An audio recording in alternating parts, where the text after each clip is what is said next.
भाजपमधल्या पक्षप्रवेशावरून भाऊक फरांदेंचा उद्वेग पाहायला मिळाला। देवयानी फरांदेंसह पदाधिकाऱ्यांचा विरोध असताना सुद्धा नाशिकमध्ये भाजपमध्ये पक्षप्रवेश झाली। पक्ष मोठा होत असताना निष्ठावंतांवर अन्याय नको ही माझी भूमिका असल्याचं देवयानी फरांदे म्हणाल्या। पालिका निवडणुकांच्या तोंडावर नाशिकचं राजकारण ढवळून निघाले। मंत्री गिरीश महाजनांच्या उपस्थितीत नाशकात मोठे प्रवेश झाले।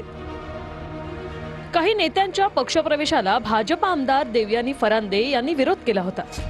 यावेळी निष्ठावान कार्यकर्त्यांवर अन्याय नको असं म्हणत देवयानी फरांदे या भावूक झाल्या।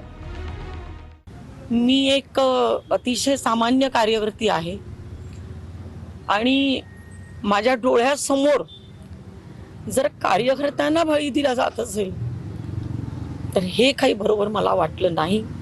पक्षाच्या दृष्टिकोनातून प्रवेश होतो, पक्ष मोठा होतो, परंतु पक्ष मोठा होत असताना निष्ठावंतांवरती अन्याय व्हायला नाही पाहिजे, एवढीच भूमिका मी मांडत होते।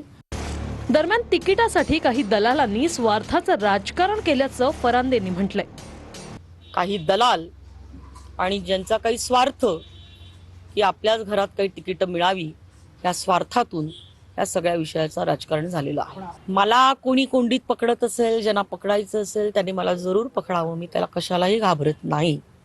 मला असं वाटतंय की माझ्या भूमिकेच्या सोबत आमच्या जुन्या पक्षाच्या नेत्यांनी ह्या विषयामध्ये जर उभे राहिले असते तर पार्टीच्या कार्यकर्त्यांना आज वेगळा संदेश गेला असता।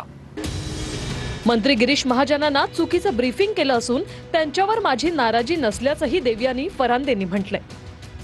माझी भूमिका अशासाठी होती की मला ह्या मतदारसंघाची लोकप्रतिनिधी म्हणून माझ्या डोळ्यासमोर चित्र होतं की या मतदारसंघामधून 4ही प्रवेशाचे झाले नसते तरी भारतीय जनता पार्टीचं कमळ निवडून येणार होता, हा माझा विश्वास होता। मी गिरीश महाजन साहेबांवरती अजिबात नाराज नाही, त्यांना चुकीच्या पद्धतीने ब्रीफ केलं गेलेलं आहे। बबलू शेलारचा प्रवेश झाला होता, ते पॅनल 100% निवडून आणलं होतं। पक्षप्रवेशाला विरोध केला नसल्याचंही देवयानी फरांदे म्हणाले। त्या ठिकाणी एक अतिशय सक्षम उमेदवार बबलू शेलार यांचा प्रवेश झालेला होता आणि त्यांना घेऊन पक्षाच्या कार्यकर्त्यांना घेऊन शेलार आणि पक्षाचे 3 असं जर पॅनल केलं गेलं असतं तर ते 100% निवडले जाणार होतं। माध्यमांना प्रतिक्रिया देताना देवयानी फरांदेंना गहिवरून आल्याचं पाहायला मिळालं।